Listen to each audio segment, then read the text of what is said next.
we have a walk-in cooler that is freezing the product.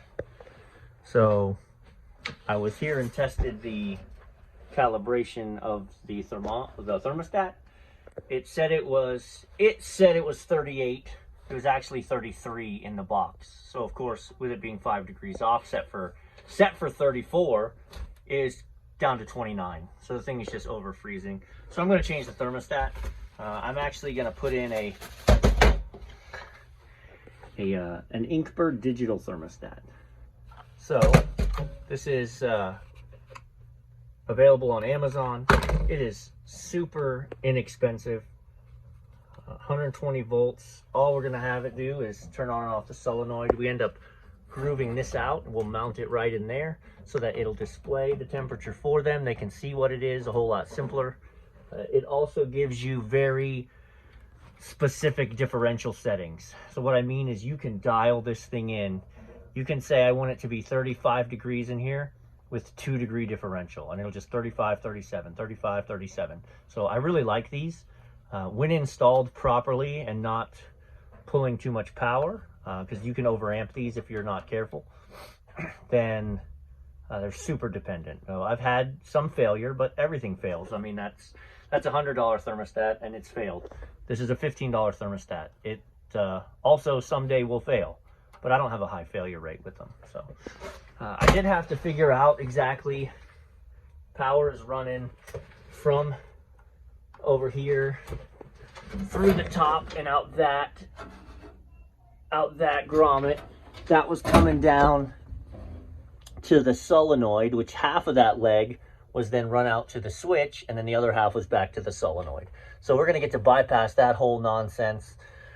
I did check it. I turned it on and I volted to see, is that solenoid high voltage? You know, is it 208 or is it 120? And I got 120 coming in right there. So that'll let me just hook those straight up. I'll show you what I mean in a second, but yeah, we'll get the conversion done, then we'll play with the science of dialing it in. All right, I only have the line power running in and the probe attached. I haven't tried to do the solenoid yet. Let's see. Give that juice.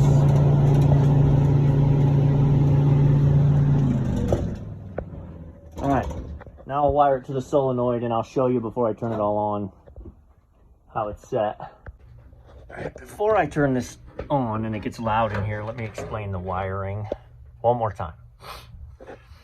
So the power is running over from this wire. It is run into the thermostat's terminal 1 and 2. That's what powers the thermostat. Then you'll see there's a jumper from 2. I've actually got it over on whatever 8, what the last one is. If you look, this is the cooling circuit. What you have to do is you have to give it the leg of hot power. So I've jumped one leg of power over to the cooling circuit, and then the other leg out of the cooling circuit, it's the same leg of power. It's running through the conduit, black wire, and into the solenoid. Now, the negative side, I've actually run into this lever nut so that I can run one leg into the thermostat, negative, the other leg, red, through the conduit into the solenoid. So the negative is always connected, and what this thermostat does is it interrupts the hot side. So I'm going to get this cut out, so we're going to set it in proper, and then I'll fire it up. We'll see if this works with the sound in here. I'll speak up. So the thermostat's in there. I set it for 34 with a 5 degree differential. So it pulled down to 34, and now 5 degrees above that at 39, it will kick back on. So it pulled right down to 34 quick. And dropped about 33 and a half just as the coil was closing down. And now she's on the slow climb up. I put a thermometer opposite because over here's where the food's freezing. So we're at 36 air temp over here while we're at 34 and a half over there. So I think that's straight. They were worried that this freezer was leaking air by. I don't see any evidence of that. 36.3, 36.8. Yeah, at the very bottom you can see there's some ice, and if we watch this, it'll go down to about 33. We are getting a little air intrusion around the very bottom, but nothing below, 31. So that shouldn't be the problem. Yeah, we had a runaway thermostat. So I'm gonna go to the roof. She's not running right now. The compressor's not calling. I'm gonna go ahead and get situated and get to the roof, and then when it kicks on, we'll just check up there, make sure the health of it looks all right. This is a health department issue. Can't have cracks in the lights. But yeah, no, as far as that goes, I think we've addressed the over freezing issue. Now we're just gonna give it a quick checkup up top. All right, so we're up on the roof. This is our cooler unit.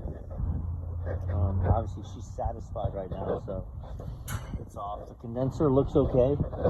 And the coils, a little dirty, but it's not clogged up or anything.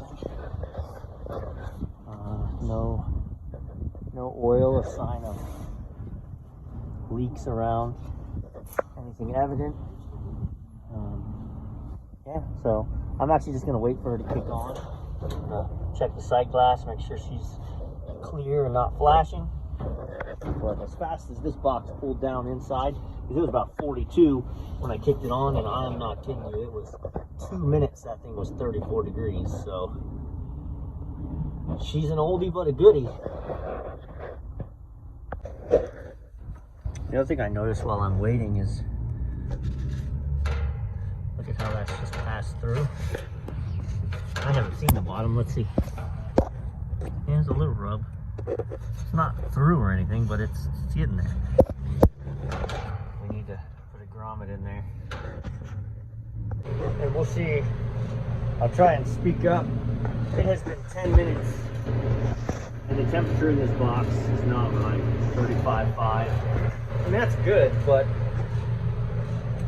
again, we got our freezer. Put my thermometer on the door. I get 32. It's been about 32.3 and 32, pinging back and forth the whole time. But there is some cold air coming under the door, but it's not anything that's brutal. Like, it's not like we're getting 18-degree air. I actually stick it up under. Yeah, no.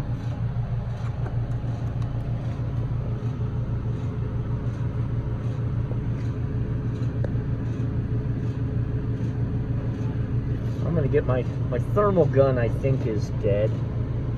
I'll go ahead and charge it up.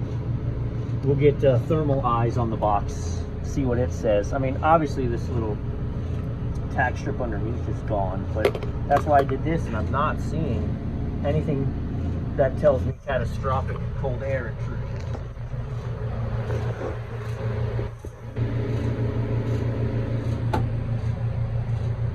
Like I said, let me get the thermal and get the temperature of the walls, Are we freezing cold? Like, I don't think the walls are crazy. No.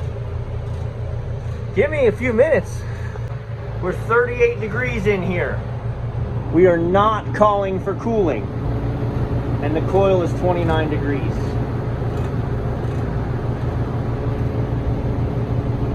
.29-degree coil. The coil should be the ambient temperature. The ambient's 38. So we're constantly bleeding by on the solenoid right here. That solenoid. So this is not closing all the way. We gotta pump down the system to change that. At least we found out why it's always so cold.